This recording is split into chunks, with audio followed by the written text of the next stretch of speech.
En el libro de Job, que se considera es mucho más antiguo que el resto de la Biblia, se hace esta enigmática pregunta: ¿de dónde vino el hielo? Los antiguos habitantes del planeta podían haber tenido mapas de los polos norte y sur antes de que el hielo los cubriera, ver mapas de Piri Reis. Los polos estaban libres de hielo hasta hace aproximadamente unos 7000 años, que coincide con esta supuesta catástrofe ocurrida alrededor del 4800 a.C. Esto implicaría que en realidad no hubo una edad de hielo como se supone oficialmente. Antes de este gigantesco cataclismo, la Tierra tenía un ambiente tropical uniforme, como han mostrado las plantas fosilizadas. Esto habría cambiado no solo por la llegada repentina del hielo, sino también por la destrucción de la bóveda de vapor de agua que cubría la Tierra, tal como se describe en el Génesis y otros textos antiguos. Esta bóveda habría garantizado un ambiente tropical uniforme, que repentinamente se extinguió. Este dramático cambio en la temperatura en los polos habría chocado con el aire tibio y causado vientos devastadores, tal como se describe en las leyendas y mitos chinos. Las presiones creadas al orbitar Venus alrededor de la Tierra habrían producido un maremoto con olas de 3 kilómetros de altura en los océanos, que concuerda con las pruebas de que la agricultura empezó en altitudes superiores a los 3000 metros. En su obra, Leyes, Platón explica que la agricultura comenzó en las montañas después de que una inundación gigantesca cubrió todas las tierras bajas. El botánico Nikolai Ivanovich Vavilov estudió más de 50.000 plantas salvajes en todo el mundo y descubrió que se originaron en solo 8 áreas diferentes, todas ellas en terreno montañoso. El maremoto habría causado presiones sobre la superficie terrestre de unos 310 kgs/cm², creando nuevas cordilleras y fosilizándolo todo en pocas horas. Esto puede probarse ya que hoy en día puede crearse piedra artificial mediante presiones de esta magnitud. Se han encontrado árboles fosilizados intactos y eso sería imposible a menos que ocurriese en un instante, porque el árbol normalmente se habría desintegrado antes de que pudiera ser fosilizado durante un amplio periodo de tiempo. De hecho, actualmente no se forman fósiles de esta clase. Según Desborowson, el resultado de estos cataclismos. Immanuel Velikovsky causó indignación en medios científicos, a mediados del siglo XX, sugiriendo que la Tierra habría sufrido enormes catástrofes cuando Venus, que entonces era un cometa, se precipitó en esta parte del sistema solar antes de establecerse en su órbita actual. Cuando la misión Mariner 10 fotografió Venus, las teorías de Velikovsky demostraron ser correctas, incluyendo lo que parecían ser los restos de una cola de cometa.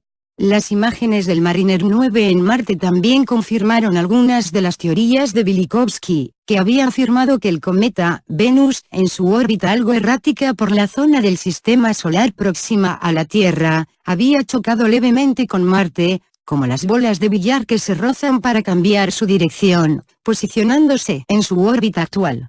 Esto habría ocurrido aproximadamente el 1500 a.C.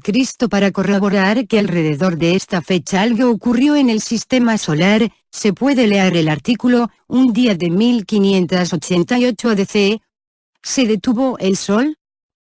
Según Montesinos y otros cronistas, un acontecimiento de lo más inusual tuvo lugar durante el reinado de Titu Yupanqui Pachacuti II, 15º monarca del Imperio Antiguo.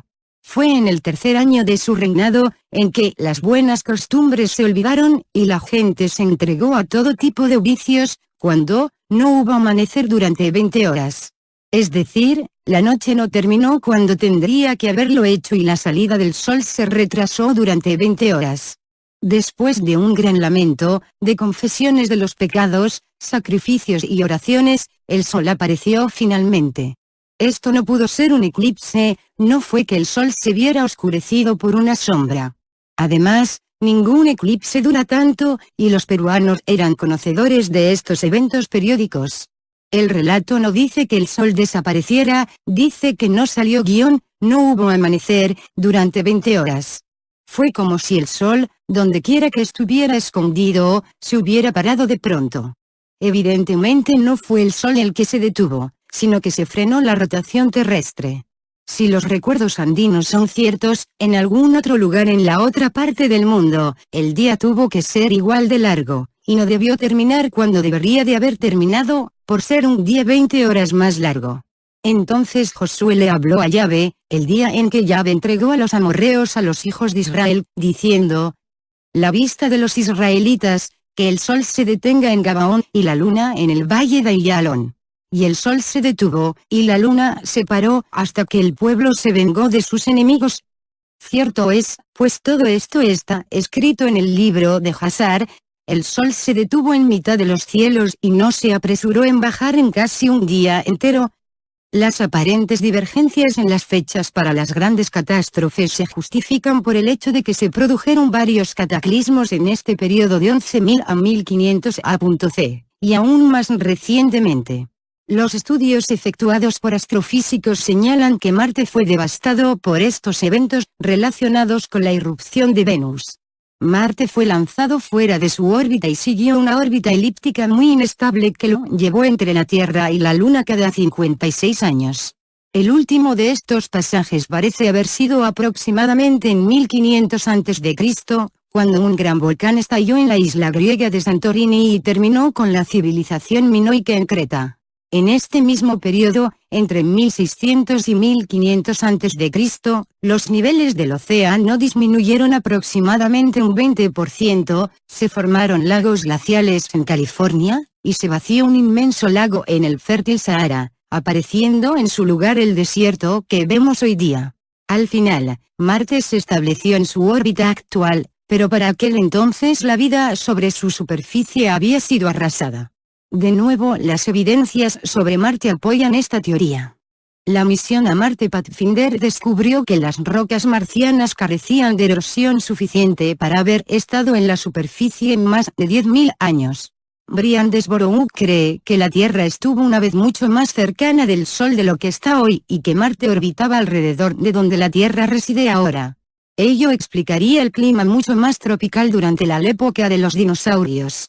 Si los profundos cañones en la superficie de Marte fueron causados por masivos torrentes de agua, tiene que haber habido un ambiente más cálido en Marte, ya que actualmente es tan frío que el agua se congelaría en un instante y la atmósfera de casi vacío haría al agua evaporarse en un instante. Desborough dice que la mayor proximidad de la Tierra al Sol provocó que los primeros seres humanos de la Tierra fueran de raza negra, con la pigmentación adecuada para resistir mejor los potentes rayos del Sol.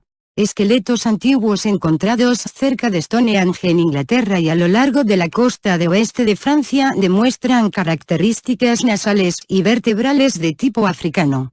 Desborough afirma que Marte, entonces con un ambiente muy parecido al nuestro, tenía una raza blanca antes del cataclismo con Venus. Sus investigaciones le han convencido de que los marcianos blancos construyeron las pirámides registradas en Marte y fueron a la guerra con una raza negra avanzada para conquistar la Tierra. Estas guerras, dice, son las guerras de los dioses, descritas en incontables textos antiguos, sobre todo en los Vedas hindúes, en que se describe el uso de naves voladoras y de terroríficas armas. Desborough añade que después del cataclismo, los marcianos blancos que se habían establecido en la Tierra fueron abandonados aquí sin su tecnología y con su planeta de origen devastado. Estos marcianos blancos se convirtieron en los pueblos blancos de la Tierra. Algunos científicos afirman que cuando la gente blanca es sumergida en tanques de privación sensoriales por periodos largos, su ritmo circadiano tiene una frecuencia de 24 horas 40 minutos, que no corresponde al periodo rotacional de la Tierra, sino de Marte. En biología, los ritmos circadianos, del latín circa, que significa cerca y dies, que significa día, o ritmos biológicos son oscilaciones de las variables biológicas en intervalos regulares de tiempo. Todos los animales, las plantas y probablemente todos los organismos muestran algún tipo de variación rítmica fisiológica, tasa metabólica, producción de calor, floración, etc., que suele estar asociada con un cambio ambiental rítmico. En todos los organismos eucariotas, así como muchos procariotas y hongos, se han documentado diferentes ritmos con periodos que van desde fracciones de segundo hasta años. Si bien son modificables por señales exógenas, estos ritmos persisten en condiciones de laboratorio, aun sin estímulos externos. Esto no es el caso con razas no blancas que están en armonía con la rotación de la Tierra. Desborough cree que estos marcianos blancos eran una raza avanzada del mundo antiguo conocida como los fenicios o los arios, y empezaron el largo proceso de regresar a su anterior poder tecnológico después de los trastornos que destruyeron la superficie de su propio planeta y devastaron la Tierra. Una raza blanca, conocida como los arios o los fenicios, fueron los precursores de la civilización egipcia. Y la meseta de Giza, donde fue construida la Gran Pirámide, era antes conocida como el Caira, un nombre que derivaba del sustantivo árabe, el Cair, de donde proviene el Cairo, un nombre para designar a Marte. Los textos antiguos revelan que la medición del tiempo estaba muy relacionada con Marte, y el 15 de marzo, los idus de Marte, era una fecha clave en su calendario relacionado con Marte, como también lo es el 26 de octubre. El primero conmemoraba el inicio de la primavera y el segundo era el final del año en el calendario celta. Las historias del Santo Grial del rey Arturo también está relacionado con este tema, ya que Camelot significa ciudad de Marte. Todo parece indicar que se sufrieron trastornos cataclísmicos en la Tierra durante el periodo comprendido entre 11.000 y 1500 a.C. Con el primero terminó la conocida como Era Dorada y arrasó las avanzadas civilizaciones que habían existido hasta entonces.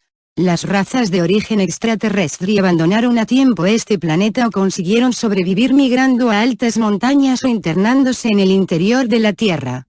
Lo mismo sucedió con cataclismos posteriores. Muchos de los extraterrestres y la mayoría de los seres humanos de la Tierra no sobrevivieron a estas catástrofes.